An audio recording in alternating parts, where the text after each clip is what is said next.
káàkiri àgbáyé ó rẹ̀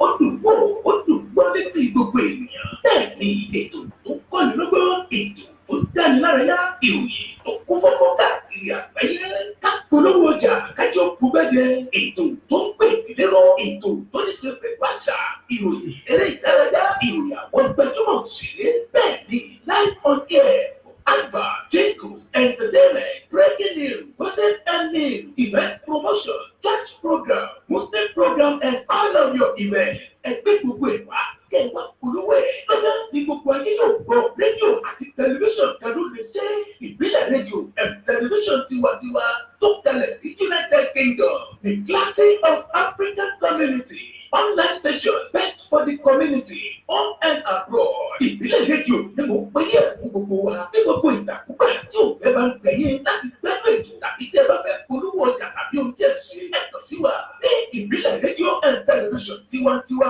ẹ lè kópa kedere tàbí kí ẹ gbọ́ wa live on www.ibileradio.com tàbí lórí TuneIn Radio, lórí Twitter, Instagram àti Facebook. Ẹ tẹ ìbílẹ̀ rédíò láti bá wa dòwò pọ̀ lórí ohun tí ọ̀gá ní bá fẹ́. Ẹ pe àwọn nọ́mbà yìí 0790802594 tàbí 07795671385 tàbí 07424728743. Ìbílẹ̀ rédíò and television tiwantiwa kárí ayé ni wọ́n ń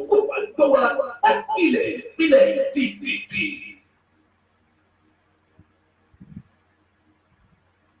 الحكمة تبارك الذي نزل الفرقان على عبده ليكون للعالمين نذيرا. الحكمة ni tuntun gbẹgbẹ pẹ̀lú àgbékalẹ̀ ọ̀rọ̀ náà tí tọ́ni sọ́nà àti ráyé gbé tí a fi ní síwáwù lórí ẹ̀pẹ̀ àgbọ̀fi kọ́gbẹ́ ètò tí kọ́ni ní súnà lẹ́bíwá Muhammad sallallahu alaihi wasallam àti ṣẹ̀ríà Islam gbogbo ẹ̀yọ́ olólùfẹ́ ìbílẹ̀ rédíò TV.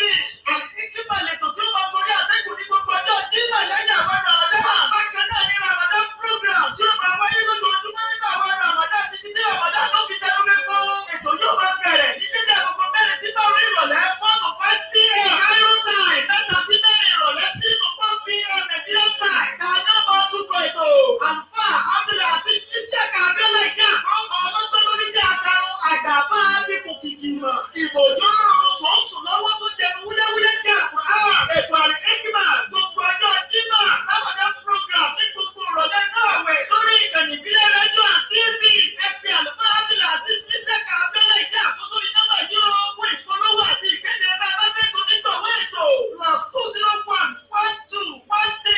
+20113494434 tàbí +2347069678147. Al-Hikmah ẹ má mẹ́sẹ̀ Ramadan program ẹ má gbégbó ẹ̀ Masalam. أعوذ بالله من الشيطان الرجيم بسم الله الرحمن الرحيم اللهم صل على سيدنا محمد وعلى آله وصحبه وسلم الحمد لله رب العالمين الرحمن الرحيم مالك يوم الدين آمين. tó adá ọpẹ́ fún Ọlọ́run ayin Ànábì wa Muhammad Ọlọ́run ọba òun náà ni adá ọpẹ́ fún ọba tó jẹ́ pé olóṣùwà láti alẹ́ àná títí fi di ọjọ́ tèmi ní ení èjì tí à ń bá Ramadan lọ. Tá bá ka Ramadan wa dáadáa rí pé Ramadan ó di 24 lénìí 24 ni Ramadan dà lénìí. Allahu Akbar 24 ni Ramadan dà lénìí. àwọn tán náà láti jọ bẹ̀rẹ̀ tó jẹ́ pé dédé àsìkò tí wọ́n wà yìí ọ̀pọ̀lọpọ̀ ò sí láyé mọ́. Ọlọ́run tó fi ṣọ́ rẹ̀ ṣọ́ wa tó mójútó wa tí ò padà lẹ́yìn wa tó fún wa ní ẹ̀mí àti àlàáfíà tó fún wa ní ìfọ̀kànbalẹ̀. Ọlọ́run náà ni a dá ọpẹ́ fún. Ramadan lecture day 24 láwọn ní 24 Ramadan tí mo bá ṣe mistake.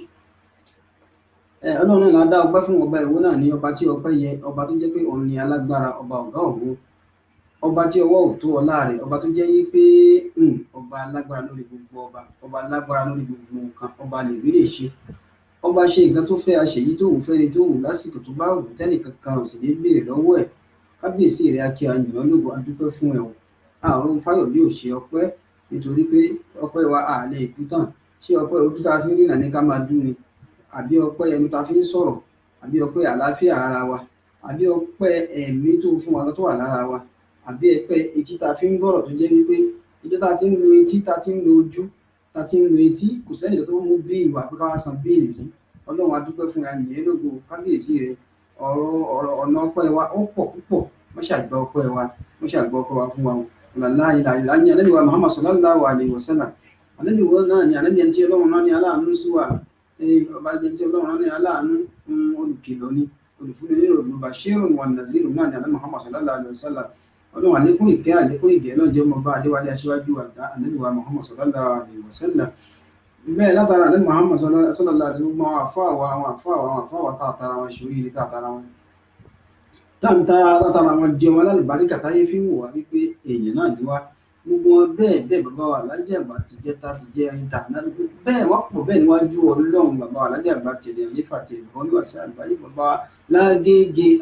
gbogbo wọn bẹ́ẹ̀ bàbá wa Lówóró, àwọn tó wà láyé wọn tí bàbá ṣé Adam nílùú Gbèdá Allah àti àlífà wọn ni, bàbá ṣé Muhammad Maruf nílùú Òṣogbo, gbogbo wọn bẹ́ẹ̀ àwọn tó wà láyé Ọlọ́run tí ń bá kún wọn kọ̀mọ̀ wà lè mọ́nàkọ̀ àlẹ́yìn aláhàyà òmìnir wal amwat. Ọlọ́run dákun bá dé tí wọn bá ṣe àánú la hawla wala quwwata illa billahi.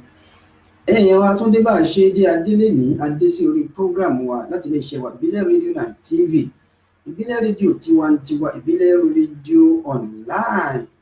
Ẹyẹ méjì ò kì í jàṣà, ẹyẹ méjì kì í jáde ẹ, irú Ọlọ́run ni ò sí nínú Ìbílẹ̀ rédíò, ó ṣọ̀wọ́n lórí ilẹ̀.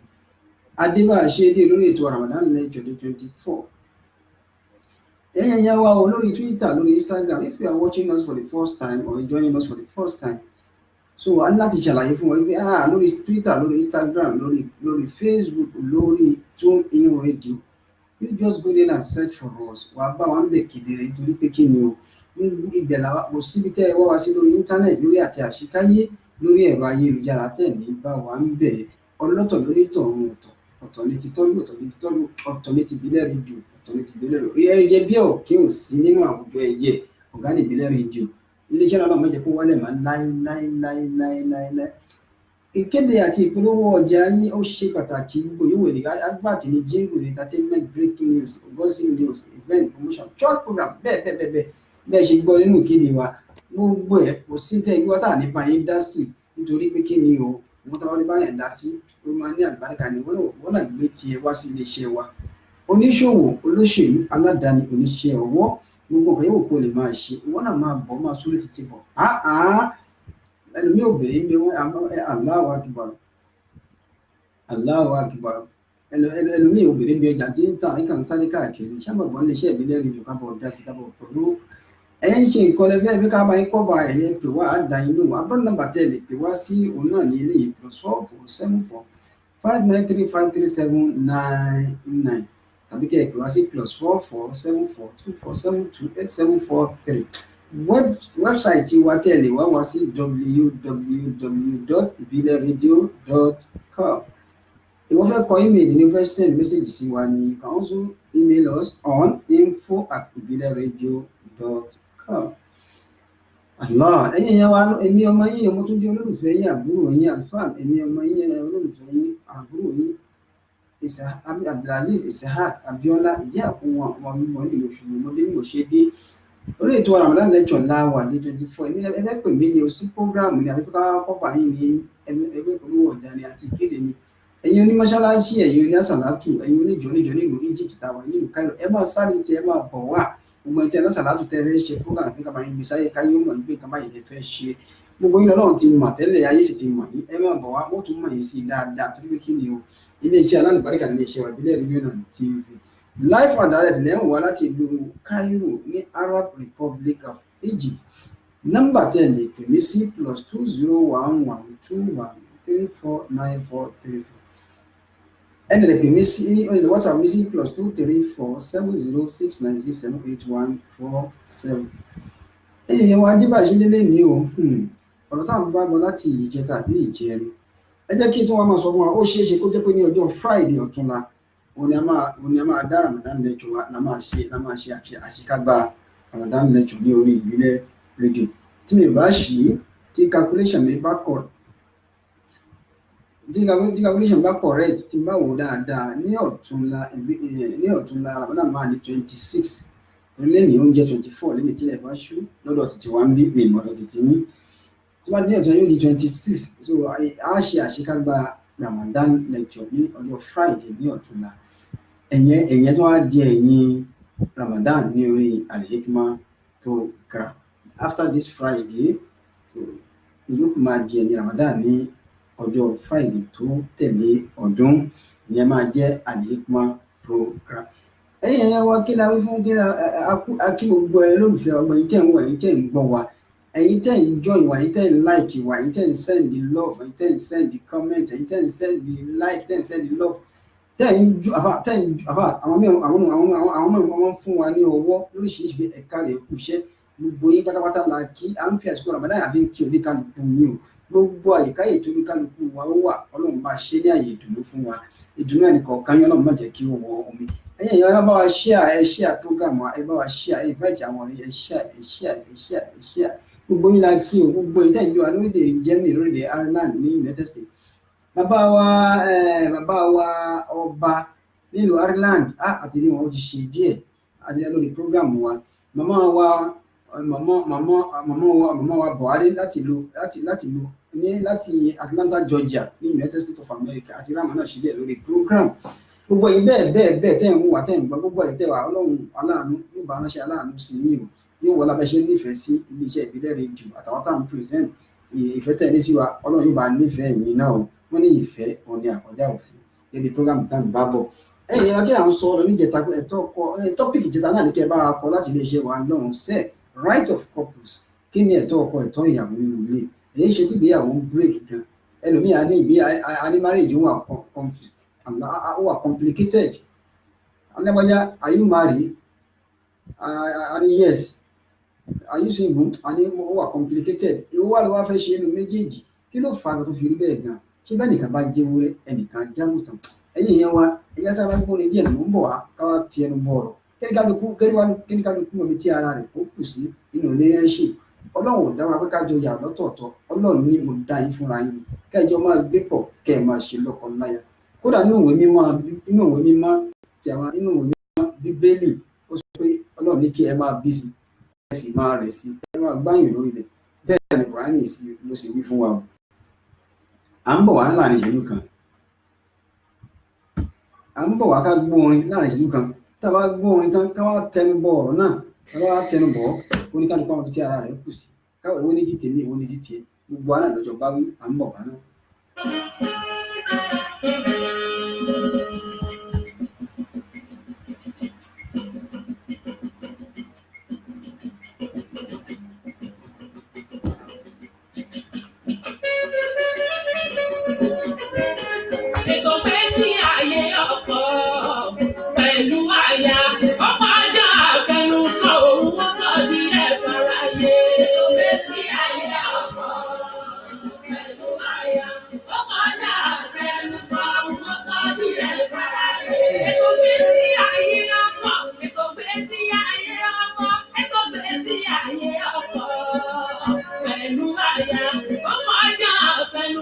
Kọjá àfẹnusọ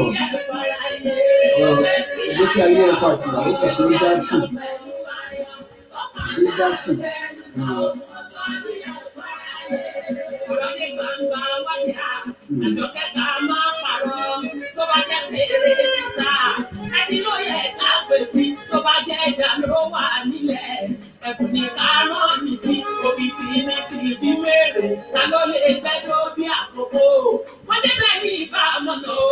òun ló yẹ ká tẹ̀lé àjọ ohun gbogbo ó bá ṣe tán tábàbù náà tẹ̀ kúrò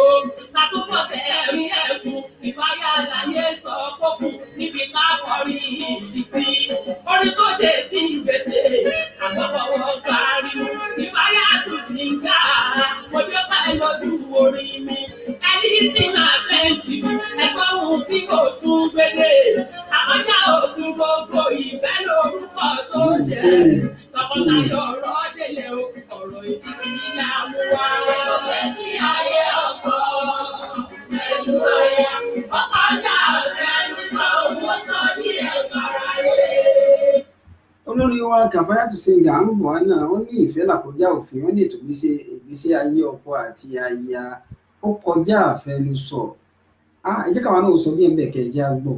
Al-Qur'ani sọ fún Ànábì wa Muhammad sallallahu alayhi wa sallam. Al-Qur'ani sọ ń bì kan ó ní waja'alna ba'dakum li ba'din fitnatan atasbiruna wa kana rabbuka basira. Ọlọ́run ní waja'alna Ọlọ́run ní mo dá apá kan ní apá kan ba'dakum li ba'din, mo sọ apá kan ní apá kan fitnatan, mo ṣe ní wàhálà fún yín. Wàhálà lọ́kọ jẹ́ fún ìyàwó, ìyàwó jẹ́ wàhálà fọ́kọ. Kò sí, èmi sọ pé relationship tọ́pìkì wa tètà ń bá bọ̀ láti jẹta náà ni the right of couples,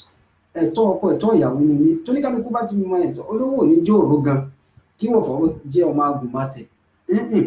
Ọkọ gbọ́dọ̀ ṣe bí ọkọ, kíyàwó ṣe bí ìyàwó, tẹ́nìkan bá ṣe bí ewúrẹ́ ẹnìkan ṣe bí àgùntàn. Kùránì ní waja'alna ba'dakum li ba'din fitnatan, mo fi apá kan ṣe ẹrú, mo fi apá kan ṣe apá kan sí apá kan yín, mo fi ń ṣe wàhálà fúnra yín ni. Mo fọkọ ṣe wàhálà fún ìyàwó, mo fi ìyàwó ṣe wàhálà fọ́kọ, mo fi ọmọ ṣe fìtínà fún bàbá, mo fi bàbá ṣe fìtínà fún ọmọ, mo fi bí ọ̀gá sọmọ ṣe fìtínà lájẹ́ fúnra wa. Ọlọ́run ò free everybody pé mo wá free yín kẹ́ẹ̀kà máa gbádùn bẹ́ẹ̀. Relationship, nǹkan tó wà ní relationship kì ó ṣe nǹkan kékeré. Wọ́n ní waja'alna ba'dakum li ba'din fitnatan, mo ṣe yín ní wàhálà fúnra yín ni. Atasbiruna, Ọlọ́run wá ní iṣẹ́ ní ṣe sùúrù ni. Ẹ máa wọ Ọlọ́run. Àwọn kan yẹn ní istifhamu ni. Atasbiruna. Ẹ̀ṣẹ̀ sì kì í ṣe Ọlọ́run bí wá léèrè pé ẹ̀yà àwọn ṣe sùúrù. Amúrù ni ó pọn aláṣẹ pé ẹ ṣe sùúrù fúnra yín. Ẹ ṣe sùúrù fúnra yín. Àtọ́lọ́run wúyẹ ó fi ṣe tẹ̀m̀bíhù fún wa ni. Ẹ̀yà ní ṣe sùúrù fúnra yín ni. Wa kana rabbuka basira, ẹni tó jẹ́ aláṣejù nínú yín èmi Ọlọ́run mọ̀. Ẹni tó jẹ́ èèyàn dáadáa nínú yín èmi Ọlọ́run mọ̀. Kí wá ló dé? Kí ló dé? Ẹwù gbèsè ayé táwọn ń lò lórí ọkọ àti ìyàwó. Ẹ̀rí obìnrin kan on after one tó ti bímọ kò sí ilé ọkọ mọ́. Ẹ̀rí obìnrin yẹn tó ti bímọ méjì after two kò sí ilé ọkọ mọ́. Ìwọ bọ̀dá tó bímọ fún tó kọ ìyàwó tó kọ ọmọ ńkọ́ after kí ni ká pè before one or before two la máa pè wọ́n gan. Ó kọ ìyàwó tó kọ ọmọ. Ọlọ́run gbogbo ẹni tí ò bá ti ní kódà inú ṣẹ̀ríà Islam gbogbo ẹni tí ò bá jẹ imam ẹ fi ṣe olórí gan tí ó jẹ olórí ó gbọ́dọ̀ jẹ responsible somebody. And who is the responsible somebody? Ẹni tó ti níyàwó tó ní nǹkan tó ní responsibility tó ń gbé lórí family ẹ̀ náà tó ní responsible somebody. Ẹlòmíì dá níta kò dá nínú ní oríṣọkọ rẹ̀. Wa kana rabbuka basira, Ànábì Muhammad sallallahu alaihi wa sallam kí ló mú àwọlé ayé lọ èyí ṣe nílẹ̀ Arab táwa wà yìí, nílẹ̀ Arab láti Egypt sọ̀rọ̀ Algeria, Saudi Arabia, tóbìnrin bá ti lè lose ọkọ bóyá ó divorce ni tàbí ọkọ ẹ̀kú á ní lẹ́sìn máa rẹ̀ tí ó fẹ́ wọ́n ìfẹ́ mọ́ nílẹ̀ Arab táwa wà ní wọ́n nífẹ̀ẹ́ mọ́ yóò mọ̀ ní káàkiri ni ó di single for life, ó di single mother for life. Ọkùnrin wọ́n ṣe lè lọ fẹ́ lórí tí ó ti bímọ lóbìnrin, ṣùgbọ́n tóbìnrin bá ti lè divorce nílẹ̀ Arab ó rí ẹ̀kẹ́ tó rẹ̀ ní tó fẹ́ torí ẹ̀ ní pé Islam ò fara mọ́ divorce. Àdìsí àní àbúgbọ́dọ̀ lè halal indallahi at-talaq, nǹkan tí inú Ọlọ́run ò dùn sí, tí inú Ọlọ́run ò fẹ́ kéèyàn máa ṣe, àmọ́ ṣẹ̀ríà Islam faramọ́ tó bá di kàráǹgídá, ṣùgbọ́n Ọlọ́run ò faramọ́ ẹ̀mọ̀ kí àwọn kankan wà tó jẹ́ pé èèyàn ní option. Why do you do this? Kí ló tó fi ṣe irú nǹkan báyìí? I don't have option. Mi ò tiẹ̀ ní option. I don't have any option to do. Mo láti ṣe ni. Bẹ́ẹ̀ ni ọ̀rọ̀ náà ṣe níwájú Ọlọ́run ọ̀gan. Ọlọ́run ní àbúgbọ́dọ̀ lè halal indallahi at-talaq. Nǹkan tó jẹ́ nǹkan ẹ̀tọ́ tí Islam faramọ́ pé ká ṣe tó bá di kàráǹgídá òun náà ni divorce. Islam ní ẹ lè divorce ara yín tó bá di kàráǹgídá àmọ́ kò tẹ́ Ọlọ́run lọ́rùn, Ọlọ́run kan gbá ká mọ́ ni. Gbogbo ṣẹ̀ríà Islam pátápátá Ọlọ́run ní ẹ̀ṣẹ̀ lè ó fi òfin sí bẹ́ẹ̀ ni àmọ́ wá débi ti tọ̀láàkì bí divorce. Ṣẹ̀ríà sọ wípé Ọlọ́run wá sọ pé tẹ́ ẹ bá fẹ́ divorce ẹrù dáadáa ọ̀gbẹ́ Ọlọ́run kan sọ pé kẹ́ ẹ divorce ní tó bá ti le ju ẹ̀mí yín lọ. If not mi Ọlọ́run support Ọlọ́run láìkì. Kí ló dé ìwọ bàbá tábà kàwọ́ náà wọ ọkùnrin nínú ilé rẹ̀ ìyàwó ti di 2 3 tó ti lọ mọ́ lórí. Tábà wò dáadáa kì í ṣe àwọn obìnrin tó ń lọ ní òdà ìwọ gan ní òdà. kí ló dé kí la ṣe Ànábì ní sùúrù Ànábì Muhammad sallallahu alaihi wasallam kí ló dé obìnrin ní right tó fẹ́ gbà lọ́wọ́ wa wáyé táfi máa lo obìnrin nínú ojú láti máa lo nílò ẹ̀ obìnrin yìí ṣẹ́rú wa they are not our slaves no wọ́n ń ṣẹ́rú obìnrin ṣe slave wọ́n no a lè slave obìnrin wọ́n ń ṣẹ́rú partner ni wọ́n jẹ́ fún wa partner lobìnrin jẹ́ fún wa kí tí mo sọ pọ̀ tó ó pọ̀ sọ́wọ́ àwọn ọkùnrin nítorí pé no èmi gan ọkùnrin lèmi náà including myself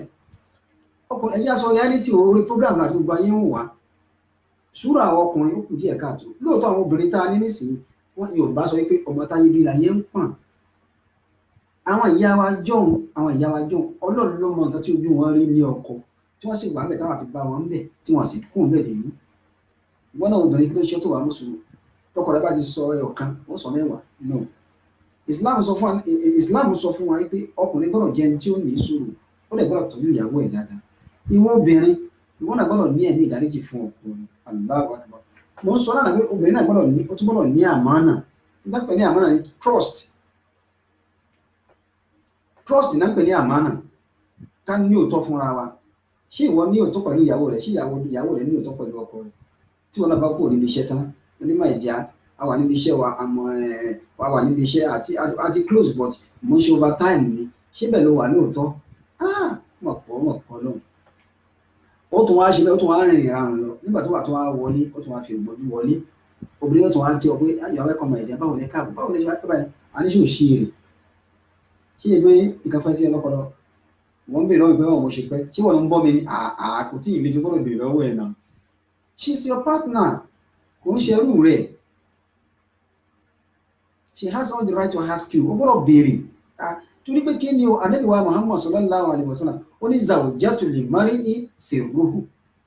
Ànábì ní zawjatu li mari'i sirruhu Ànábì ní ìyàwó ọkùnrin ìyàwó ẹni òun ni àṣírí ẹ your wife is your secret kí ló dé ọkùnrin lèmi náà lóòótọ́ àwọn obìnrin ìsìn wọn à ní sùn láti dún ní ọkọ wọn à ní ẹ̀mí táwọn ìyá wọn ní láti dún ní ọkọ ara wọn ò lè faradàyà bíi títí jọ̀hún kí ló dáwọ́ ọkùnrin náà ò ní sùn kẹ́nìkan jẹ́ kẹ́nìkan jẹ́ àgùntàn Ànábì wa Muhammad sallallahu alaihi wasallam Ànábì máa sọ nínú àdìsí rẹ̀ Ànábì ní qala sallallahu alaihi wasallam Ànábì ní man afra unfa gbogbo ẹni tó bá dùn obìnrin nínú láyé gbogbo tó bá dùn ìyàwó rẹ̀ nínú man afra unfa ẹni tó bá dùn obìnrin nínú láyé sallallahu alaihi wasallam. We are saying this from the word of Prophet Muhammad sallallahu alaihi wasallam. Ọ̀rọ̀ Ànábì la fi ń sọ̀rọ̀ yìí ò kì í ṣọ̀rọ̀ orí o àdìsí ni alọ́kàlọ́ wọnú tíra Nuzihatul Majalis á bá níbẹ̀ ní báàbù nìsá báàbù al-khiyana wal-amana wan-nisa tábàlọ́ wẹ̀ á bá ń bẹ̀. Ànábì ní man afra ni unfa gbogbo tó bá dùn obìnrin nínú láyé tó mú obìnrin happy kíyàn sì lọ kíyàn dẹ̀ tó lè dùn obìnrin nínú ó ṣe díẹ̀ ẹ̀yìn tẹ̀ ń gbọ́ mi. Ẹ̀yin viewers wa kéèyàn tó lè dùn obìnrin nínú obìnrin ò ṣe é tẹ́ lọ́rùn obìnrin tẹ́ lọ́rùn ẹni tó bìnrin lọ́rùn you can never satisfy woman o ò lè ever satisfy obìnrin láyé ṣùgbọ́n obìnrin tẹ́yìn bá wá ṣe àníbẹ̀rẹ̀ mọ́ni afra ẹni bá wá mú ẹni tó bá dùn obìnrin nínú faka annama baka min khashyatillah wọ́n fún ní ládàá ẹni tó jẹ́ pé ó sunkún pẹ̀lú bẹ̀rù Ọlọ́run kéèyàn jókòó sílẹ̀ pọ̀ Ọlọ́run mọ́ ti ṣe ẹlẹ́ṣẹ̀ mà nínú Ọlọ́run máa foríjì kó a máa sunkún nítorí ẹ̀ṣẹ̀ tó ṣẹ̀ ládá tó lọ́wọ́ sì fún ẹni bẹ́ẹ̀ ládá tó lágbára ni a sọ̀rọ̀ ládá tó lọ́wọ́ fún ẹni bẹ́ẹ̀ ṣùgbọ́n náà wá ní ẹnikẹ́ni yóò wà nábì ní mọ́nà afra unfa ẹni tó bá dùn obìnrin nínú Allahu Akbar whoever makes women happy o try o mú ìyàwó rẹ̀ múnú rẹ̀ dùn whoever ẹni yóò tó bá mú obìnrin tó make her happy ìyàwó inú ẹ̀ wá lọ pé my dear I'm so happy for this I'm so happy for you inú ẹ̀ wá ń dùn wọ́n ní bá my dear inú mi máa dùn lónìí mo tẹ́ ń ṣe fún my dear inú mi máa dùn ẹ̀ ṣe máa dúpẹ́ inú obìnrin náà wá ń dùn torí nǹkan tó ṣe fún torí pé kí ni àìwò ìwà obìnrin ká tó ṣàánú obìnrin téèyàn bá wò wá obìnrin àní ṣàánú bọ̀dá ni ò lè ṣe sùúrù sista ìwọ ò lè ṣe sùúrù lé ọkọ àwọn màmá tí wọ́n bí ọ ìwọ ìyá wọ àǹtí àwọn màmá tí wọ́n bí ẹ wo iye tí wọ́n faradà nílé ọkọ kí wọ́n tó dúró ó ṣe sùúrù torí pé kí ni gbogbo obìnrin tó bá ní sùúrù pẹ̀lú ọ̀rọ̀ yẹn mò ń tìbọnú ara wọn both husband and wife, both groom and bride àbí àgbẹ̀ ni groom lọ́kọ bride níyàwó, gbogbo aláàjọ ń bá sọ̀rọ̀, ìyàwó ò dùn níbẹ̀rẹ̀, kò dùn níbẹ̀rẹ̀, marriage relationship ó le kò dùn níbẹ̀rẹ̀, torí pé kí ni ẹni tí wọ́n fẹ́ fẹ́ sílé tó ní kó máa bọ̀ tó wọnú ilé ẹ̀. Bàbá wa Adédòkun Adétọ́lá ọlọ́run bá ṣe dáadáa fún wọn náà, àwọn àlejò tá a gbà ń Ramadan ni wọ́n ní ẹni téèyàn ò bá nífẹ̀ẹ́ sí èèyàn ní invite ẹ̀kọ́ wá bá ń gbé. Ìfẹ́ làfi ń fẹ́ obìnrin, kì í ṣe ìwà obìnrin ò níwà. I'm sorry to say this, ẹ̀yin obìnrin tẹ̀ ń gbọ́ mi tẹ̀ wà lórí program ẹ já wò dáadáa, obìnrin ò níwà. No, obìnrin ìwà ìdáǹpẹ̀ ní ìwà ẹ já yọ dáadáa, obìnrin ò níwà. Obìnrin ni wàá lọ ọjà tí wàá ra aṣọ fún, tí wàá máa bọ̀ láti òde, wàá aṣọ yẹn wàá ti páàkì, wàá fẹ́ o tún lè ra ní tòmáàjì, á ní báàgì, á ní bàtà, á ní aṣọ wàá tún wá páàkì, á ní my dear, this is for you,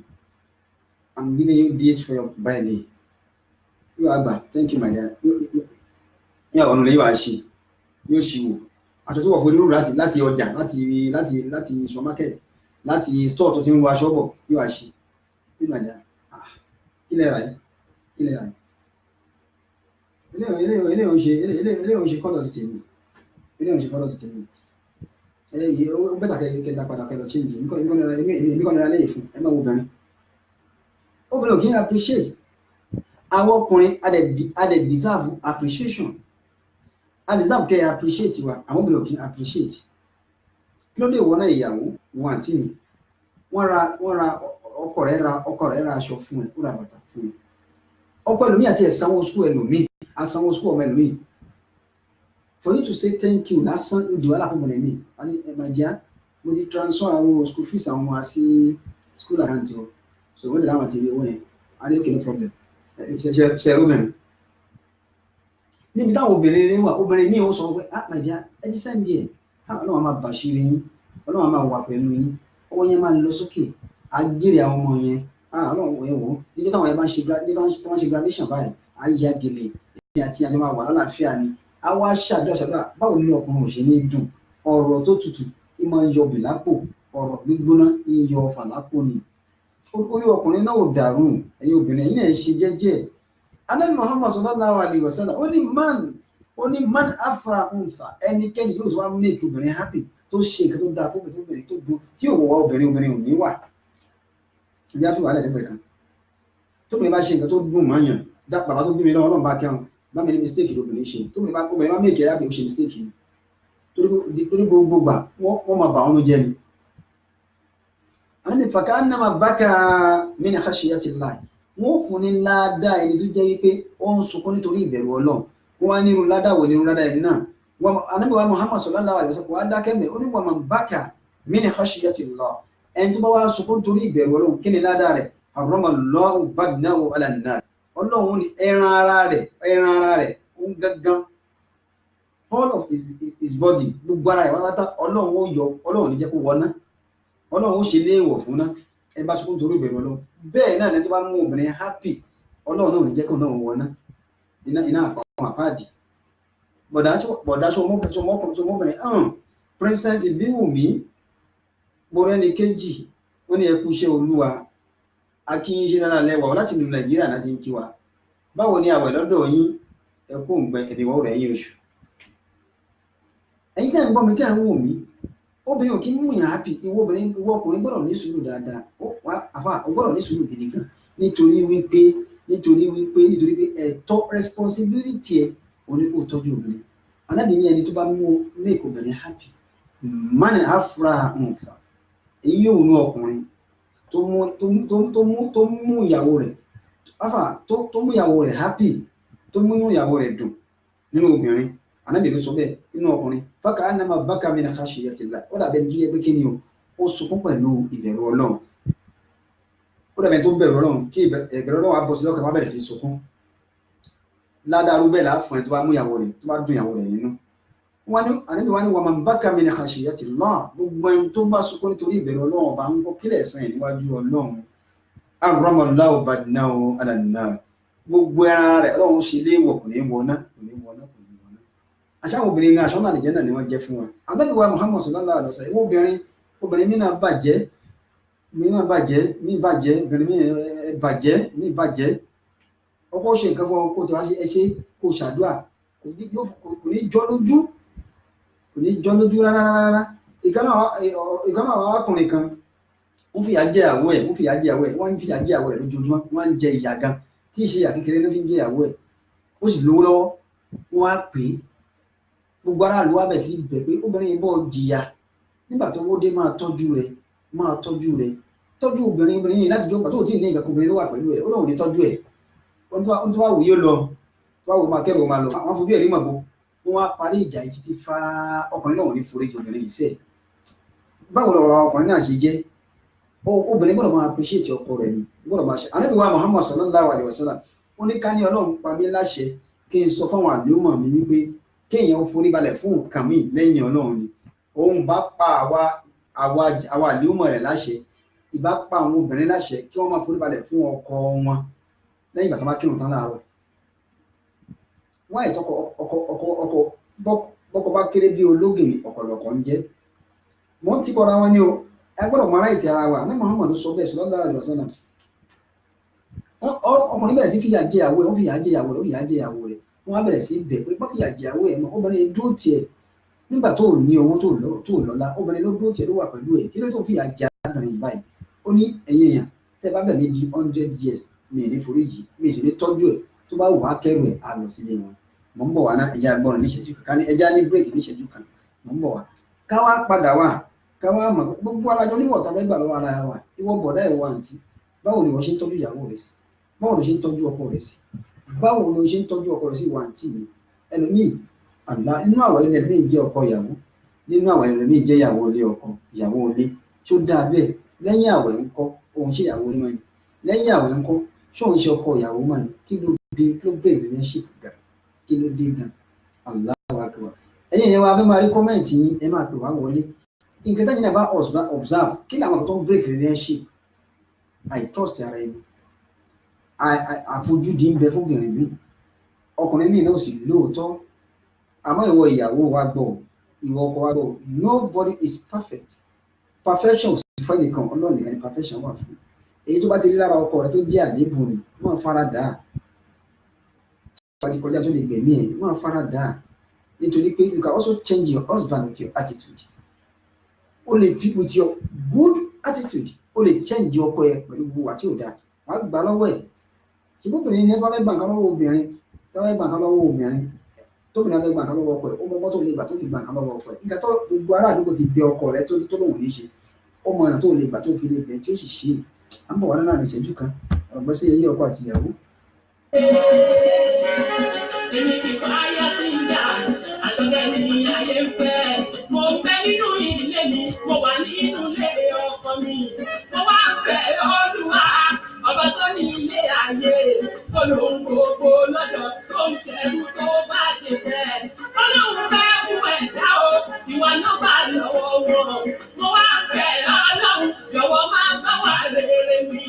Ilé ọkọ tí mo wà, mi ò máa nímọ̀ nira. Ilé ọkọ tẹ́yìn wá, ẹ ò máa nírí nira. Láti bí níbi Ọlọ́run, ayọ̀ mi níbẹ̀ láéláé. Ọmọ yọ wá níbẹ̀ láéláé. Ẹ̀dá mi ẹ̀dá àjà. Ẹ̀sìn ayé ọkọ ayọ̀ ọkọ ẹ̀lú ayé. Ẹ̀lú àyàjà ẹ̀mí sọ̀rọ̀ yóò tó ní ìyá rẹ̀. Ọkọ̀yàwó arọ́kọ̀ yìí o, ẹ̀jẹ̀ wọ́n ẹ̀jẹ̀ sí gbọ́. Ọkọ̀yàwó arọ́kọ̀ yìí o, ẹ̀jẹ̀ wọ́n ẹ̀jẹ̀ sí gbọ́. Àwọn ọkọ̀yàwó ń bọ̀ àwọn ọkọ̀yàwó à ń bọ̀ lọ́run ní dédé. Ọ̀yà ní ìbàjẹ́ yìí o, ẹ̀jẹ̀ wọ́n máa ṣe bínú. Ẹ má bínú. Ẹ̀jẹ̀ ká rọ̀ bí ajá ọ̀dẹ, ṣẹ̀wọ́n kò yege. Kò sẹ́ni tí ò ní ṣùgbọ́n ìka òjò gbà rárá. Àkọ́jà òfin gbogbo ìfẹ́ lórúkọ ló ń jẹ́ o. Èmi lè mọ́ tún mọ́ ọ́nì, létí èkúté máa fi gbóná. Òwúrú tí ẹ̀wù wò yẹn, ọkọ̀ obìnrin ní máa ló jẹ́. Ọ̀rọ̀ tó kọ́ ọmọlúwàbí, pẹ̀lú ẹ̀rọ àjò. Ìjọba sí ayé ọkọ̀ pẹ̀lú ayé. Ọ̀gá àgbà ẹ̀rù sọ, ọ̀tọ̀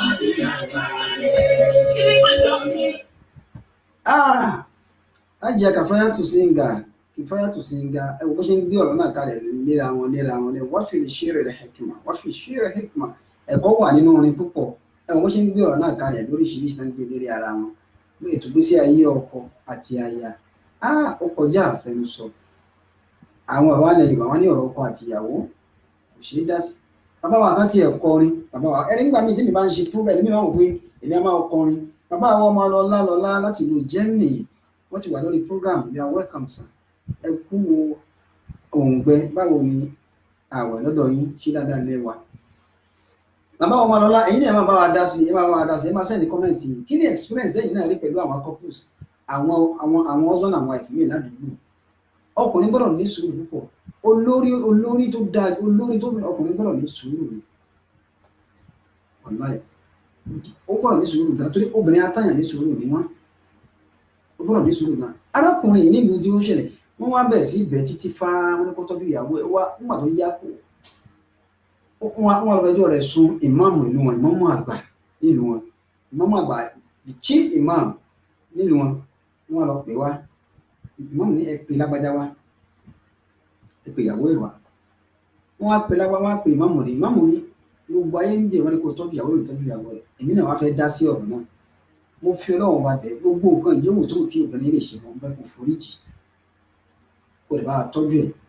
ó ní ìmáàmù gbogbo ayé ti sọmọ ní mi ò nígbà àmọ́ bàtà yìí ti dá sí gbogbo àìpé Ọlọ́run ti bá a dá sí torí ni Ọlọ́run ní ẹni ìmáàmù wa láti lè lọ mo ti foríjì màá sì tọ́jú ẹ̀ àmọ́ nǹkan tó ṣe màá sọ fún yín kí ló ṣe ṣáàwò arákùnrin ní nígbà tó ń lówó lọ́wọ́ lóòótọ́ lóbìnrin dúró tì mí kò fi mí lẹ̀ wọn bá tí mo sì nígbà náà mo tọ́jú ẹ̀ níwọ̀n bá jọ ń yí mọ́ra wọn ó wá díjọ́ kan mo wá ṣe kọ̀ǹdọ́tọ̀ lọ sílẹ̀ Haúsá mo wá ra aago lásìkò ọdún mo ra aago fún ìyàwó mi kí ìyàwó mi wọ aago nígbà tí mo délé tí mo gbé aago fún ìyàwó mi òjò pa mí délé ni láti ilẹ̀ Haúsá tí wà nínú ìyà mo wá rí gbogbo owó ìbò tó lè kéré màá ra nǹkan ọdún fún ìyàwó mi kí n mú inú ìyàwó mi lò gẹ́gẹ́ bí ọ̀rọ̀ alẹ́ Muhammad sallallahu alaihi wasallam ó ní man afra àwọn fa ẹni tó bá dùn obìnrin nínú tó mú ìyàwó ẹ̀ tó dùn ìyàwó ẹ̀ nínú tó tọ́jú ẹ̀ fàkànnàmà bákà min khashyatillah wọ́n fún ní ládàá ẹni tó sọkún torí ìbẹ̀rù Ọlọ́run.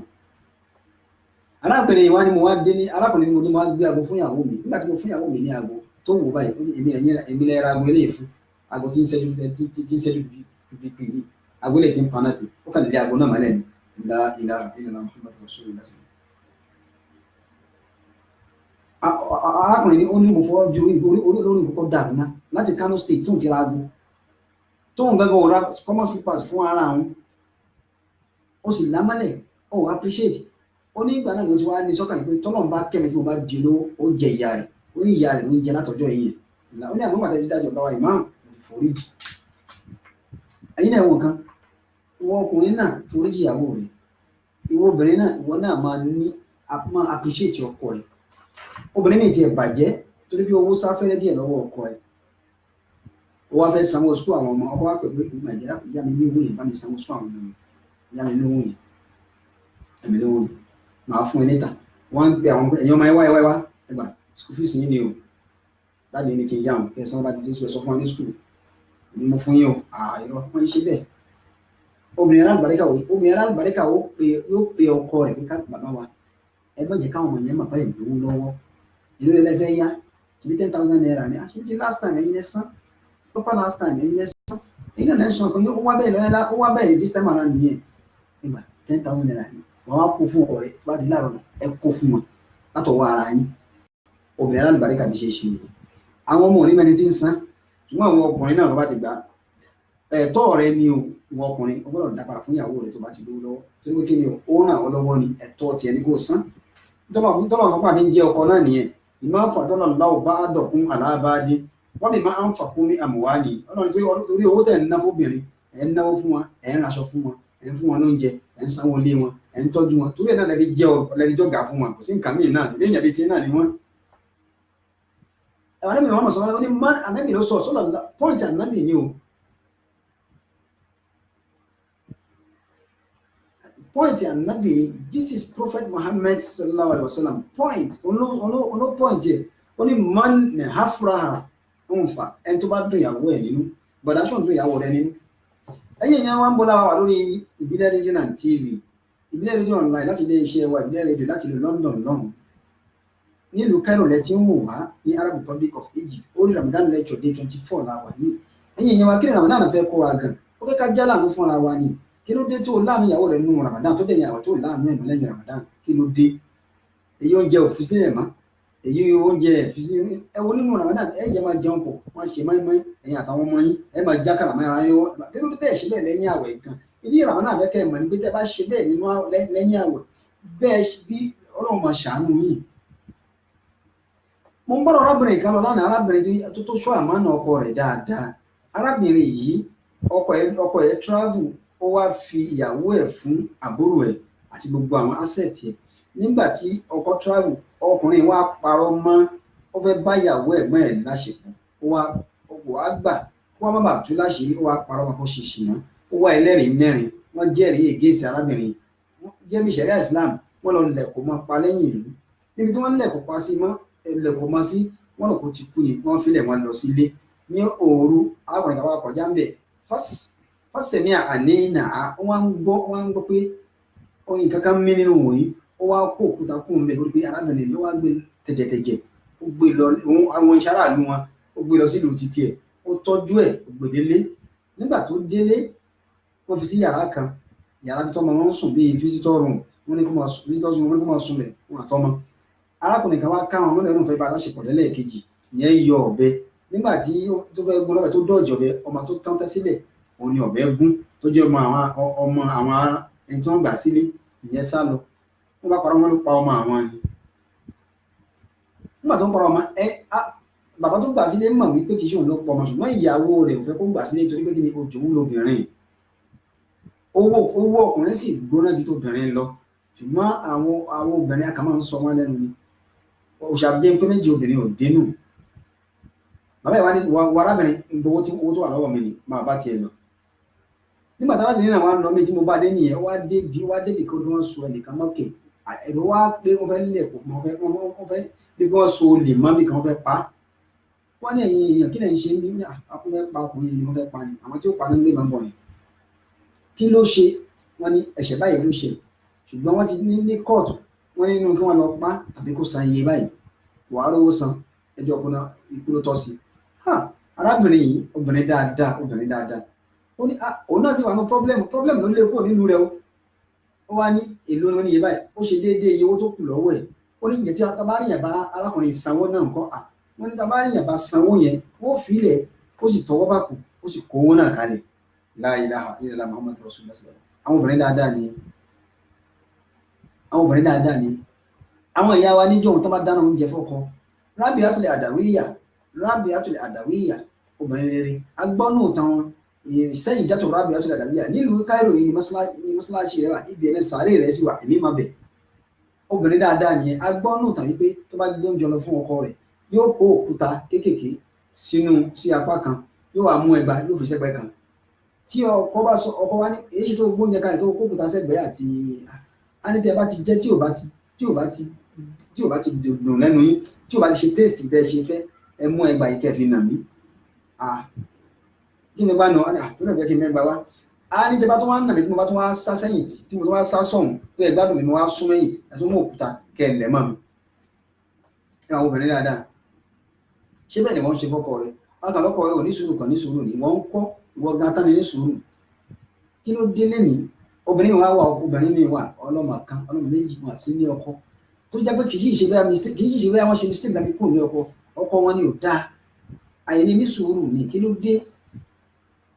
ẹgbẹ́ tán ní Muhammad sallallahu alaihi wasallam ó ní man ẹni yóò afra àwọn ọ̀fà tó mú obìnrin dùn tó dùn nínú oúnjẹ ló rà fún ni aṣọ ló rà fún ni Allahu akbar mọ́tò ló rà fún ni ó ṣe nǹkan kan tó inú ẹ̀ ṣáàdùn tó fẹ́ràn jù ní tó inú ẹ̀ wá dùn ó ní Allah ní fákà ánàmá bákà min khashiyatillah ó dàgẹ́ bí ẹni tó sọkún nítorí ìbẹ̀rù Ọlọ́run lábáwọ̀ ọmọ alọ́lá báwo lẹ́yìn náà ṣe rí gbogbo ọ̀rọ̀ táà ń sọ yìí sí ẹ̀yin tẹ́ ń wà tẹ́ ẹ̀yin viewers wa ìgbésí ayé ọkọ àtìyàwó kì í ṣe nǹkan tó easy. A gbọ́dọ̀ ní sùúrù torí pé àwọn ìyá tó fẹ́ra wọn ẹlòmíì àti ìṣe wọn fẹ́ra wọn wọn tún láwọn ṣe golden marriage ní after 50 years láti fẹ́ra wọn. Ká kírò àwọn ìyá bẹ́ẹ̀ ká kírò àwọn ìyá bẹ́ẹ̀. Ẹ̀yin obìnrin ẹ̀san yín ọ̀dọ̀ Ọlọ́run ló wà. Ọkùnrin ò lẹ́san kan tí ó san yín ló tẹ́ ìfaradà fáwọn ọkọ yín. Kókó tó sọ ẹ̀rọ kó ti sọ mẹ́wàá kó tó sọ ẹ̀rọ kó ti sọ ọgbọ̀n àsọtán ọ̀rọ̀ inú rẹ̀ ló wà. Àmọ́ àwọn ọkùnrin náà tó bá sọ ọ̀rọ̀ bẹ́ẹ̀ sí ọ ó gbọ́dọ̀ ṣe sùúrù ògbó gbàmọ́ra ọ. Tó bá mú ìyàwó rẹ̀ tó bá fẹ́ wá máa ìkì àjókòó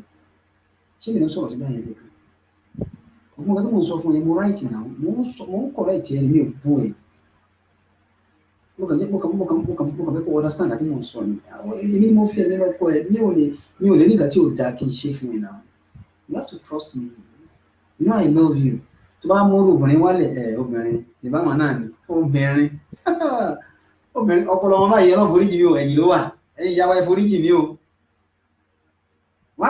tó a gba lórí mọ́ra àfàgbájẹ́ obìnrin tó obìnrin máa àwọn akọ́kọ́ kí làwọn obìnrin fẹ́ kí ni wọ́n fẹ́ gan. Ó dùn bínú àwẹ̀ láwà àmọ́ ọ̀rọ̀ ṣẹlẹ̀ Islam là ń tù kó ìyàwó rẹ̀ ó ṣerun kó wáyé tó ní àjà ó ti ṣerun mi o wọ́n gbé orí rẹ̀ jẹun orí rẹ̀ yá ṣí scarf kò rẹ̀ ṣí ẹ̀ta ẹ̀ ṣí cap kò lórí ẹ̀ wọ́n wọlé ṣé irun tó ṣe ni I love this I love it my dear àfàgbọ́ bẹ̀ iṣẹ́ àwọn orí ẹ̀ ó kàkì ó ń dání baríkà mo ní láìkiri style tí mo fẹ́ kó máa ṣe wàhálà inú obìnrin yóò sì máa dádùn. Ìyàwó ẹlòmíì lọ ṣe irun ó dé òbí lè rún wọn ló ṣe. Allahu akbar. Obìnrin fẹ́ ni obìnrin nígbà míì obìnrin ó fẹ́ kọ́kùnrin máa ṣe ní èdè dẹ̀rìn gbọ́ ó wà bọ́ sínú yàrá ń jọ́ mi ó bọ́ sínú yàrá ọmọ bí ọmọ ọdún kan tó wà lórí bẹ́ẹ̀dì wọ́n ní máa dìá bring junior for me adé òkè mú ọ̀já yẹn wá gbé junior sẹ́yìn mi mú ìró rẹ̀ wá àwọn amúrò wọn á pọn junior wọn ni a máa kọrin fún mi máa kọrin wọn pé ó tó ó wà máa pàṣẹ fọmọ nínú ilé ni òkè ṣe níta ò mọ́jà ara lé orí ọ tára lé bá ti rí ọ wọn lò ti jẹ̀fọ́ o tára lé bá ti rí ẹ wọ́n ní ìyàwó rẹ̀ ti lórí rẹ̀ nínú ilé ni ó wà gbọ́n wọn kàn ìyàwó wà dó tí wọ́n máa kọrin wọ́n tó láìla obìnrin yóò ti wá rẹ́rìn yóò pé my dear I love you nítorí rẹ̀ fẹ́nu kẹ́sùn ẹ̀ ti dìrín náà ni ẹ̀yìn èèyàn wa Allahu akbar. Arábìnrin tí mò ń sọ yìí tó lámàánà dáadáa yìí ó sanwó ọkùnrin tí wọ́n fẹ́ pa ọkùnrin yẹn nígbà tí wọ́n tú sílẹ̀ tán ó ní ẹ̀yin èèyàn ẹlẹ́fẹ́ pa mí tó bí mi ò ní owó lọ́wọ́ tó gbogbo dáná ìjọba wọ́n ní atúọ̀lẹ̀ kó máa lọ wọ́n ìjẹ́bi tú mí lẹ̀ wọ́n ní arábìnrin kan náà tí wọ́n dúró tán wò rẹ̀ òun ló sanwó owó ìtanràn rẹ̀ òun ló sanwó fáìnì rẹ̀ olóbìnrin náà dà ó ní màmá ẹ̀yin náà san owó tí wọ́n fi tú mí lẹ̀ látòní lọ gbogbo iṣẹ́ burúkú tóun ṣe wọn ò ní ṣe mọ́ ẹ máa tẹ̀lé mi ká lọ sílé ọ̀dọ̀ mi ẹ̀yin ní màá sì tí màá fi kú torí ẹ̀yin lẹ yẹ ọjọ́ òkú mi la ilaha illallah muhammadu rasulullah sallallahu. Arábìnrin yìí ẹ wo bí títí ń bọ̀ ọ̀rọ̀ pé kò fẹ́ jàǹbá ọkọ rẹ̀ kò fẹ́ jàǹbá àmánà ọkọ rẹ̀ wọ́n fi ìlọ̀kulọ̀ lọ problem wo ni wọ́n ti rí ilé ọkọ o ti sọ̀rọ̀ àyẹ̀dájà àgbòrò and then you don't have choice you need choice now kí wọ́n mo fẹ́ ṣe I know I have to use what I have to get what I need no àti máa ní màá lò láti ní nǹkan tí mo fẹ́ náà no ìyá mẹ́rin ló ti jẹun lọ kí lójú ọ ìbọ̀kọ̀ rẹ̀ ṣe ní ṣe fún ọ tẹ́lẹ̀ kọ́lá pé kò ní ìsìn ẹni ó ṣe sùúrù obìnrin fẹ́ bẹ́ẹ̀ ó lè ṣe sùúrù ohun tí ò tó ń bọ̀ wá ṣẹ́kù for better for worse. Obìnrin náà ṣọ́ àmọ́nà ọkọ rẹ̀ dáadáa ó ṣọ́ dáadáa arákùnrin wa mú lọ sílé wọ́n wá lọ síbi etí odò kan wọ́n wá kọ́ àti bàbá síbẹ̀ wọ́n kọ́ ilé kan bẹ̀ obìnrin bẹ̀ ti sin náà wọ́n yẹn náà fìlà ń bẹ̀ arákùnrin tí ó gbà á lẹ̀ tí ò jẹ́ kí wọ́n parí arákùnrin wa lọ ń ṣẹ́gi nínú igbó wa lọ ń tà tó bá ti tà yóò ra oúnjẹ ra everything wọ́n á fi jọ jẹun àwọn méjèèjì nínú abúlé tí wọ́n lọ tẹ̀dó sí ẹ̀yìn èèyàn wọ́n ń tẹ̀dó síbẹ̀ arábìnrin yìí kì í jáde náfìlà ṣíṣe ni ó sì ti lùzì ọkọ rẹ̀ ti lọ tọkọ rẹ̀ òde èyí tó gbà á lẹ̀ nínú ìtọ́jú fẹ́ pààyàn ló wà lọ ń ṣẹ́gi wá wọ́n fi ń jẹun arábìnrin bẹ̀ jí ṣàdúrà alúwà ní àfà tó bá wá di pé nínú fíléèjì yẹn orúkọ rẹ̀ wá tàn káàkiri táwọn èèyàn bá sick wọ́n ní ẹ̀dùn sọ́dọ̀ ṣéhà ṣé àná máa ń pè wọ́n pọ̀ lẹ́yìn Yorùbá gan àwọn obìnrin tó ń gbà fún ara bẹ́ẹ̀ àwọn ìyá dáadáa tó ń lẹ́kọ̀ọ́ ṣọ́ ara wọn tó ń sì kí gbàdúrà wà lára wọn dáadáa kì í ṣe àwọn tó ń ṣe fọ́wọ́ náà yẹn o àwọn náà mara wọn o àwọn ṣé àgídí mara wọn o wọ́n wá gbé lọ bá ṣé à wọ́n ní ẹgbẹ́ lọ bá yóò wá ṣàdúrà fún wọn ara wọn sì yá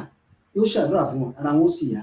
yóò ṣàdúrà fún wọn ara wọn sì yá orúkọ rẹ̀ wá tàn káàkiri gbogbo ìlú òdìkejì ló wà ẹwọn kan tó lé kúrò nílé àwọn obìnrin dáadáa nìyẹn ọkọ rẹ̀ ò sí nílé àbúrò ọkọ rẹ̀ fẹ́ jàǹbá àmánà rẹ̀ ó ní kò sí nǹkan tó jọ wọ́n sì parọ́ mọ́ ní kóòtù wọ́n sì fìyà jẹ ó sì fara mọ́ ó ní àfi tó ń bá bọ́ síwájú Ọlọ́run ló tún jàǹbá àmánà ọkọ láyé ìlú ọkọ tiẹ̀ ò sí ní gbogbo tó kọ tiẹ̀ ní o ti lù tá a máa ń dùn arúgbó obìnrin Allahu Akbar oríṣiríṣi obìnrin ló wà but dáa nídìí bẹ́ẹ̀ ni pé ọkùnrin gbọ́dọ̀ ní sùúrù ní ìfaradà a word is enough for the wise ẹni tó ń lọ́kọ lọ àbọ̀rọ̀ lásọ fún wọn náà bí Allahu Akbar adé Muhammad sallallahu alaihi wasallam ó ní mọ̀nà afra àwọn ẹnikẹ́ni tó bá dùn obìnrin nínú fàkà annama baka min khashiyatillah ó dàgẹ́ bí ẹni tó sunkún torí ìbẹ̀rù Ọlọ́run wọ́n ní ya Rasulallah wa man baka min khashiyatillah ẹni tó bá wá sunkún torí ìbẹ̀rù Ọlọ́run kí ni wọ́n máa jazā'uhu indallah kí ni ẹ̀san rẹ̀ níwájú Ọlọ́run Ànábì Muhammad sallallahu alaihi wasallam kò dákẹ́ wà náà ní aramallahu badnahu ala an-nar Ọlọ́run ó mú ara rẹ̀ yóò sọ di ẹ̀wọ̀ láti wọná ọmọ àdìjẹ́ náà nínú ẹni bẹ́ẹ̀ kódà gbogbo ẹni tí máa ń tọ́jú ìyàwó rẹ̀ tí ìrìn àǹjẹ tó ṣe gbogbo Ọlọ́run mọ bùkún lọ́nà tí ò lérò ṣùgbọ́n àwọn obìnrin tó máa rò yí pé ìyàwó rẹ̀ ni ó máa ṣe fún ọ Ọlọ́run yóò gba agbára ọkọ lọ́wọ́ rẹ̀ yóò gbé fún ìyàwó rẹ̀ yóò sọ̀rọ̀ di ìyàwó ọkùnrin a man like a woman useless man ìyàwó rẹ̀ ò jẹ ńlọrọ mọ́lẹ̀ ìwọ sì wà ní oúnjẹ ó wà ní búkà ó wà ní ìtìrì bó ṣe ń béèrè igẹ̀ ẹran ló ń béèrè ike ẹran ló ń béèrè ẹpọn ẹran oúnjẹ ẹpọn náà ni ó pa ọmọ rẹ̀ ò jẹ ní ìyàwó rẹ̀ jẹ ní kí ló fi ń jọkọ lórí wọn Allahu Akbar obìnrin fẹ́ àwọn nǹkan wọ́n fẹ́ kẹ́ fà wọ́n mọ́ra wọ́n fẹ́ kí ni wọ́n dùn obìnrin ní right lọ́dọ̀ wa kí ló dé tá à ń treat obì tá à ń máa treat obìnrin Islam fẹ́ Ànábì wa Muhammad sallallahu alaihi wasallam ó ní afdalul khalqi al-mar'a ó ní èyí tó dáa jù mẹ́ẹ̀dá tọ́lọ́ ń dá obìnrin ni law arafat qadra nafsa tóbìnrin náà bá mọ ìyàrá rẹ̀ ẹ̀yin obìnrin ẹ̀ tó àkẹ́ mọ ìyàrá yín fáwọn ọkọ yín wọn náà má dọ̀tí obìnrin náà dọ̀tí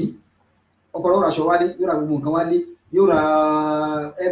tó lórí cream tó lórí gbogbo ọkọ yóò máa rà fún ọ máa ń lò wọn àmúra balabala tó bá máa múra tó màmá ṣe ń lékọ̀ pé àwọn tó máa ṣe ká máa bẹ́ẹ̀ ṣe ká kọ́ ẹ̀ ó sọ̀rọ̀ àyè darúgbó mọ́kọ rẹ̀ lọ́wọ́ ó lé ọkọ rẹ̀ síta báyẹn ó yẹ kó jára rẹ̀ nàún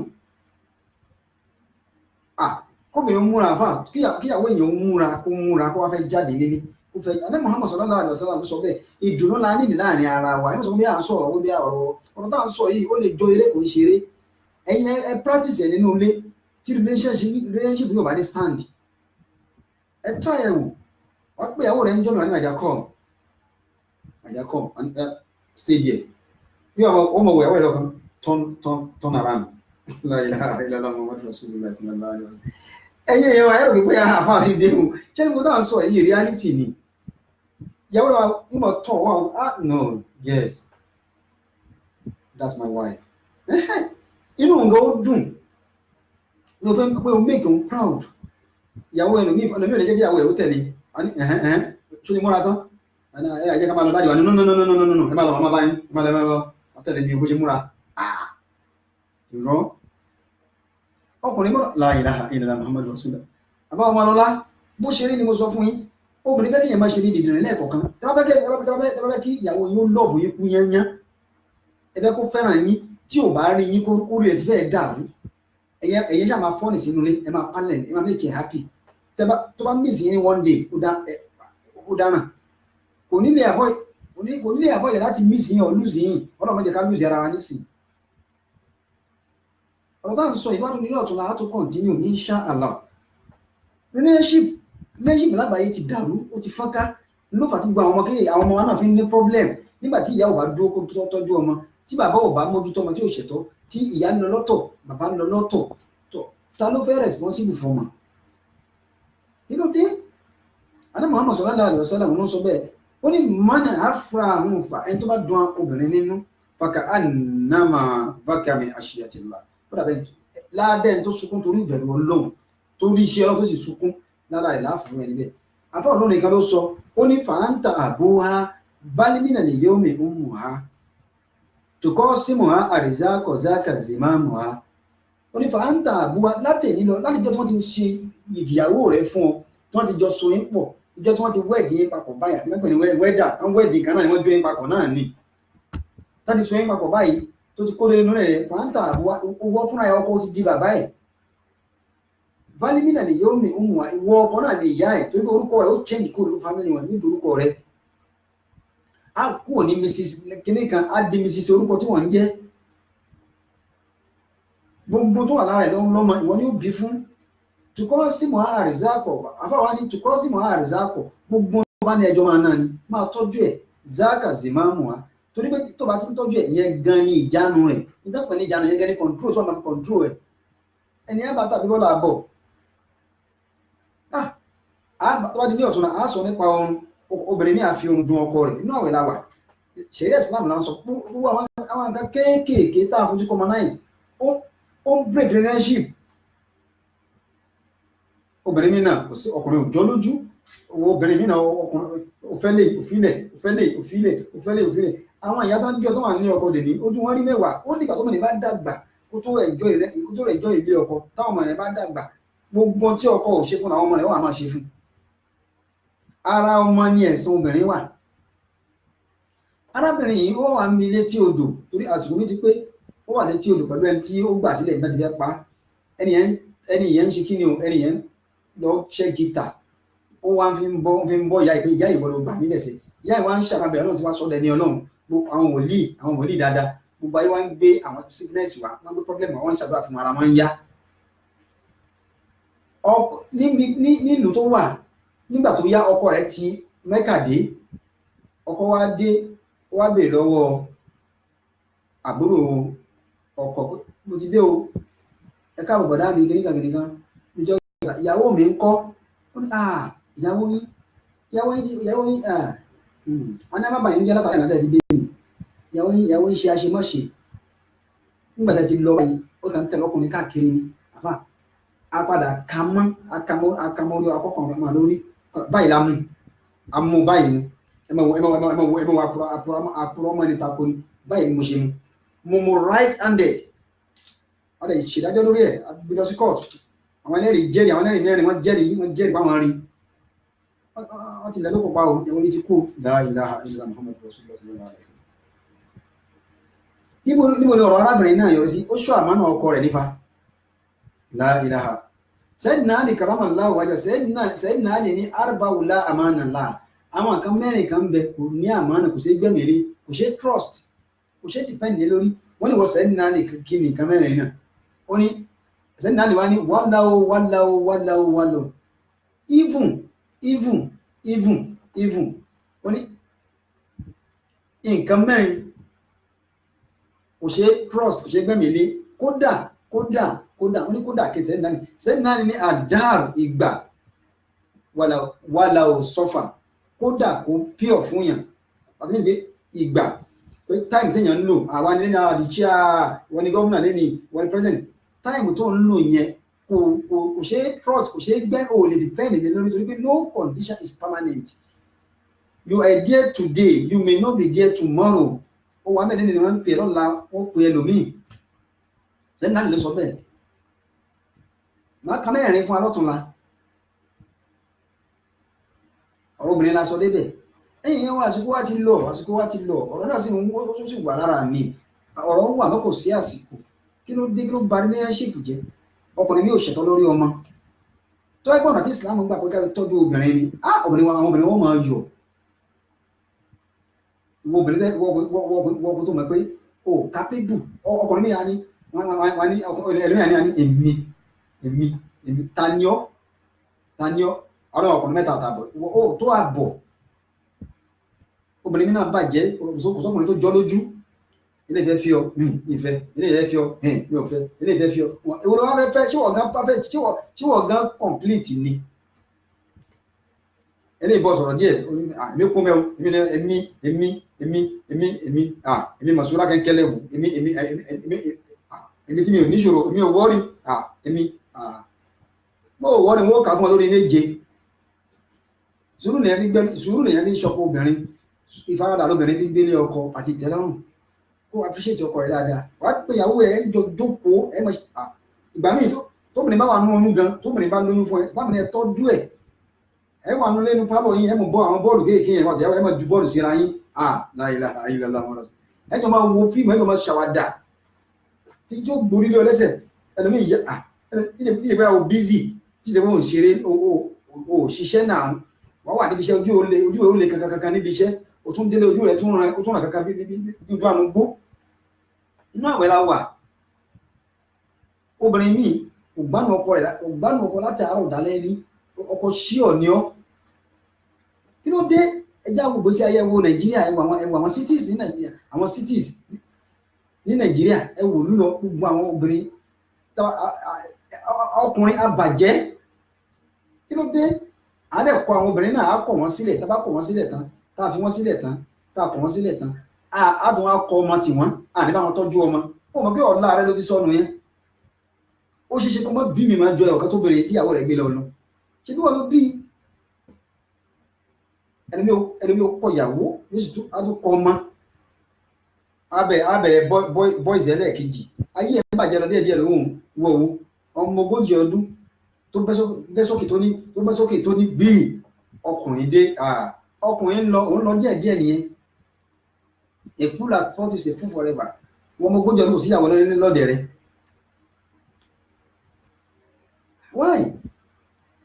Ìfaradà ló fi fẹ́ obìnrin. Ó pè ìyàwó rẹ̀ ẹ wà ní ẹ máa ju bọ́ọ̀lù síra yín. Kódà ń gbà mí ìyàwó rẹ̀ wà ní kíṣìn, wà lọ bá ń kíṣìn, màdà kí ló ń ṣe? Yàtọ̀ àbúrò mi kan.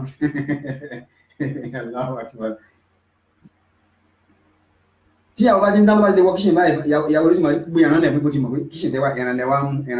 ara mi mọ̀ bá wí yẹn. Wà dó tí ìyàwó rẹ̀ kíṣìn yẹn jọba àgbà mí ó dó ti kíṣìn yẹn jọba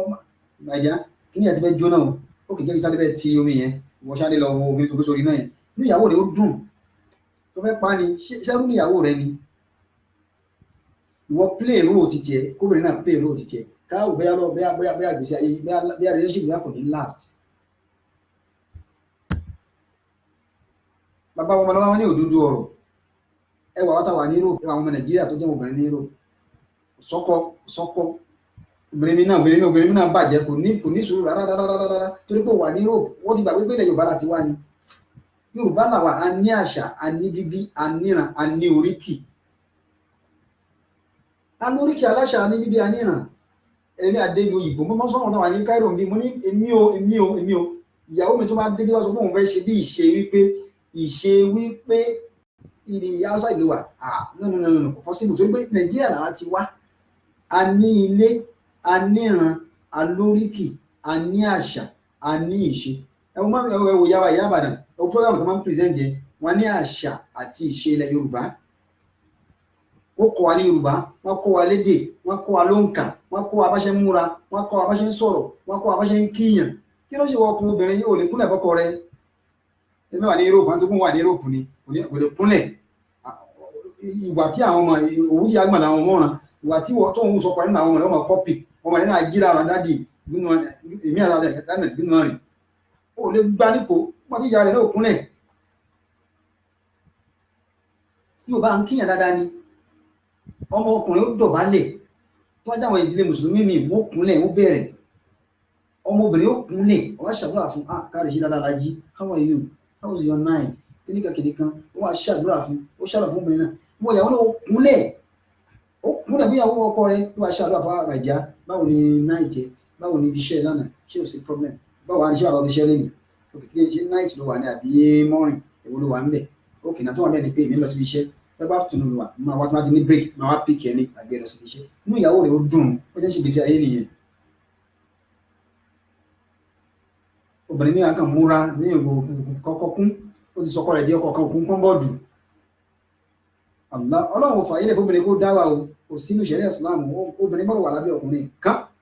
ọkùnrin náà gbọ́dọ̀ wò ní obìnrin kan gbọ́dọ̀ níyàwó dandan ẹjọ́ máa fara dà fúnra yín ni vice versa nínú ilé ayé ẹnìkan bá jẹ́ wúrẹ́ ẹnìkan jẹ́ gùtẹ̀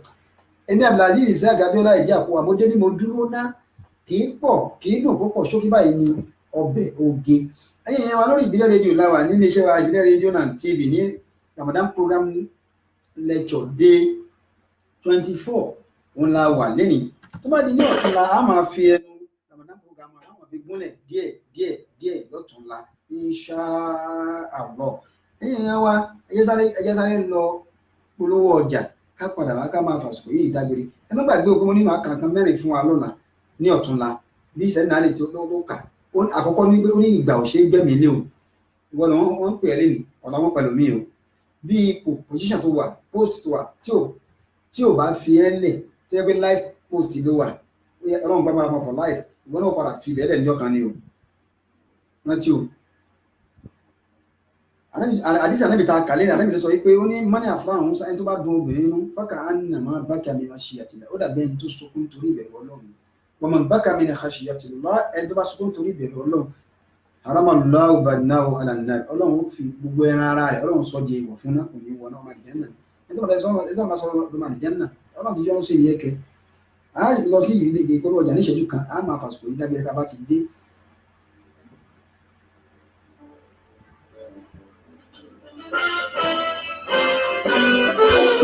Káàkiri àgbáyé ó rẹ̀ fún ó dùn wọ́n létí gbogbo ènìyàn bẹ́ẹ̀ ni ètò tó kọ́ni lọ́gbọ́n ètò tó dáni lárayá ìròyìn tó kún fọ́fọ́ káàkiri àgbáyé ká polówó ọjà kájọ búgbẹ́jẹ ètò tó pè lérò ètò tó ní ṣe pẹ̀lú àṣà ìròyìn eré ìdárayá ìròyìn àwọn gbajúmọ̀ òṣèré bẹ́ẹ̀ ni live on air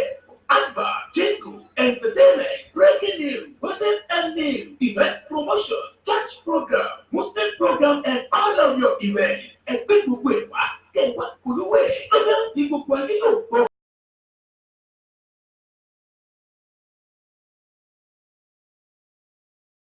Kingdom, the classic of African community. Online station best for the community home and abroad. Ìbílẹ̀ rédíò ni mo pè ní ẹ̀kún gbogbo wa ní gbogbo ìgbàkúgbà tí ò fẹ́ bá ń gbẹ̀yìn láti gbẹ́nu ètò tàbí tí ẹ bá fẹ́ polówó ọjà tàbí ohun tí ẹ ṣe ẹ̀tọ́ sí wa ní ìbílẹ̀ rédíò and television tiwantiwa ẹ lè pupa kedere tàbí kí ẹ gbọ́ wa live on www.ibileradio.com tàbí lórí TuneIn Radio lórí Twitter, Instagram àti Facebook ẹ̀tẹ̀ ìbílẹ̀ rédíò láti bá wa dòwò pọ̀ lórí ohun tí ọ̀gá ní bá fẹ́ ẹ pè àwọn nọ́mbà yìí 0790802594 tàbí 07795671385 tàbí 07424728743 ìbílẹ̀ rédíò and television tiwantiwa kárí ayé ni wọ́n ń wò wá gbọ́ wa ọ̀pìlẹ̀ ìpìlẹ̀ títí. الحكمة تبارك الذي نزل الفرقان على عبده ليكون للعالمين نذيرا. Ìtumọ̀ lètò tó gbẹgbẹ́ pẹ̀lú àgbékalẹ̀ ọ̀rọ̀ náà tí tọ́ni sọ́nà àti ráyé gbé tí a fi ní síwáwù lórí ẹ̀pẹ̀. Àgbọ̀n fi kọ́ gbé ètò tí kọ́ni ní Súnà Nàbíwá Muhammad sallallahu alaihi wasallam àti Sharia Islam tó gbẹ̀yìn olólùfẹ́ ìbílẹ̀ rédíò TV. Ìtumọ̀ lètò tí ó máa gorí àtẹ́kùn ní gbogbo ọjọ́ Jímọ̀ lẹ́yìn àwọn Ramadan. Bákan náà ní Ramadan program tí ó máa wáyé lójoojúmọ́ nínú àwọn Ramadan títí tí Ramadan ló fi tẹnu mẹ́kọ́. Ètò yóò máa bẹ̀rẹ̀ ní dédé àkókò mẹ́rin sí márùn-ún ìrọ̀lẹ́ 4 to 5 p.m. Cairo time mẹ́ta sí mẹ́rin ìrọ̀lẹ́ 3 to 4 p.m. Nigeria time. Kàdé máa túbọ̀ ètò. Àlùfà Abdulaziz Isiaq Abíọ́lá ìdí àkọ́kọ́ ọlọ́gbọ́n lórí bí aṣáró àgbàfà mímú kìkì mọ̀. Ìbòjú ọ̀run sọ̀ọ́sùn lọ́wọ́ tó jẹnu wúyẹ́wúyẹ́ kí àkùrá. Ètò àlìkẹ́kìmà gbogbo ọjọ́ Jímọ̀ Ramadan program ní gbogbo ìrọ̀lẹ́ náà wẹ̀ lórí ìkànnì ìbílẹ̀ rédíò and TV. Ẹgbẹ́ àlùfà Abdulaziz Isiaq Abíọ́lá ìdí àkóso ní nọ́mbà yóò wọ ìpolówó àti ìkéde ẹgbẹ́ bá fẹ́ sọ nítorí ètò +20113494434 tàbí +2347069678147 Al-Hikmat kẹ́mọ́ mẹ́sì ẹ̀ Ramadan program kẹ́mọ́ dínkù ẹ̀ Masala. tó ẹ káàbọ̀ padà sórí program ẹni tẹ́ ń wà yín bí wàá sùn wa látòkè délẹ̀ gbogbo kíbi tẹ́ tí ń wà lágbàáyé ojú tẹ́ fi ń wà kò ní fọ́ etí tẹ́ fi ń wà kò ní di àbùdí ni tọlọ́kun àbùdí ni tọlọ́sà gbogbo tẹ́ tí ń mú tẹ́ fi ń rán látà tẹ́ fi ń wà náà máa kù sápò yín o ọlọ́run á nífẹ̀ẹ́ yìí náà á appreciate bẹ́ẹ̀ ṣe ń wà tẹ́ ń gbọ́n tẹ́ ń follow wa tẹ́ ń wò wá o á appreciate ẹ̀ púpọ̀ ọlọ́run àbá dúró tì á sì ń lẹ́sàn-án lóore bá a ṣe tọrọ fún yín ọjọ́ kórìí bẹ́ẹ̀ fún àwa náà ẹ̀yin èèyàn wa wọ́n ní kì í dùn púpọ̀ ṣókí báyìí ni ọbẹ̀ wọn bí èyí tá à ń bá bọ̀ the right of couples náà là ń bá bọ̀ láti ìjẹta tí dèní tó wá dé ní ọ̀túnla a máa fi ẹnu rẹ̀ síbì kan insha Allah arábìnrin tí mo ń sọ̀rọ̀ rẹ̀ lọ yẹn olóògbé ọlọ́run àáparí ẹ̀ náà ní ọ̀túnla ní agbára ti ọlọ́run àwọn nǹkan mẹ́rin tí sẹ́yìn náà lè kà fún wa tó ní kò ṣeé gbẹ́mìí lé ọ̀rọ̀ obìnrin náà lásọ débẹ̀ á sọ fún wa ẹnu gbàgbé àdìsẹ ọ̀rọ̀ tá treat lẹ́yìn náà ni pé anábì ní mọ́ni afa àwọn ọ̀fà èyíkéyìí inú ọkùnrin tó bá dùn ìyàwó rẹ̀ nínú tó make ìyàwó ẹ̀ happy tó ṣe nǹkan tó dáa tí ìyàwó àwọn ọ̀gá àmàdíá kò ṣe mo dúpẹ́ ọdún àmà fún ẹ̀ tí inú ìyàwó obìnrin náà wá dùn ó ní fọ́kà ánà máa bá kàmínà kàṣíyàtì láì ó dàgẹ́ bí ẹni wípé ẹni tó sọkún fún bẹ̀rù ọlọ́run wọ́n ní ládàá ẹni tó sọkún fún bẹ̀rù ọlọ́run ládàá wò la fẹ́ fún wọ́n ní irú ẹni bẹ́ẹ̀ àrámà lọ́wọ́ bàdánáwó mìíràn náà ọlọ́run ó ṣe ẹran ara ẹ̀ ní èèwọ̀ fún náà kò ní wọ̀ náà ọlọ́run ṣe yóò àmọ́ ọmọ ẹni bẹ́ẹ̀ nìyẹn tó ẹ̀yin obìnrin wa èyí tá à ń sọ yìí o àtẹ̀mí náà ni mò ń bá wí torí Al-Qur'ani ò bẹ́ẹ̀ nìkankan wí èèyàn náà ló ń bá wí kò bẹ́ẹ̀ náà kò wí kò dé wúrẹ́ wí àwọn èèyàn náà ló ń bá sọ̀rọ̀ ọlọ́run náà lájọ sọ yìí èyí kíkà ló kó ṣe kí ni kó mú ti tiẹ̀ níbẹ̀ iléeṣẹ́ ìbílẹ̀ rédíò náà TV mẹ́rin la wà á máa fi àsìkò yìí dágbére díẹ̀díẹ̀ pẹ̀lú òògùn ọlọ́run à á pàdé ní ọ̀túnla insha Allah ẹ̀yin ìyá wa ẹ fẹ́ polówó ọjà fẹ́ ṣe ìkéde ni nọ́mbà tí ẹ lè pè wá sí gàdúrà nọ́mbà wa mo sọ fún wa náà níbẹ̀rẹ̀ +44 7459 353799 ẹ lè pè wá tàbí ká tún WhatsApp wá sórí 4474 2472 8743 tó bá jẹ́ èmi àfáà àmì àyè iṣẹ́ abẹ́rẹ́ ìdí àpò lẹ́fẹ́ pè sórí ẹgbẹ́ pè ní prógámù ìlú ọjà ní ìpínlẹ̀ ẹ wá ara táìmù lórí station wa ẹ wá ara táìmù wá polówó ọjà ẹ wá sponsor àwọn programs wa Ramadan program even after Ramadan ẹ máa bọ̀ wá gbogbo program tá à ń ṣe wá sponsor wàhálà àti tiwa náà nìdáhùn yìí nọ́mbà tá a lè kúrò sí +20 1121 349434 WhatsApp number ní +234 7069 678147 ní àtẹ̀lẹ̀ pẹ̀lú sí náà nìyẹn àwọn àfàsìkò ń lọ èèyàn ẹ má gbàgbé o àdúrà láti lè kọjú ìjà mẹ́rin ní ká máa ṣe o Allahumma innaka afuwwun tuhibbul afwa fa'fu anni Allahumma innaka afuwwun tuhibbul afwa fa'fu anni Allahumma innaka afuwwun tuhibbul afwa fa'fu anni báwo ni ṣe ní ká máa tọrọ nínú ìrìnàjò pẹ̀lú ìgbà nìyẹn àti ìwà nílẹ̀ èèyàn àpàdé ní ọ̀tún náà insha Allah wala subhana rabbika rabbil izzati amma yasifun wassalamu ala al-mursalin walhamdulillahi rabbil alamin ma'as salam wa ila al-liqa.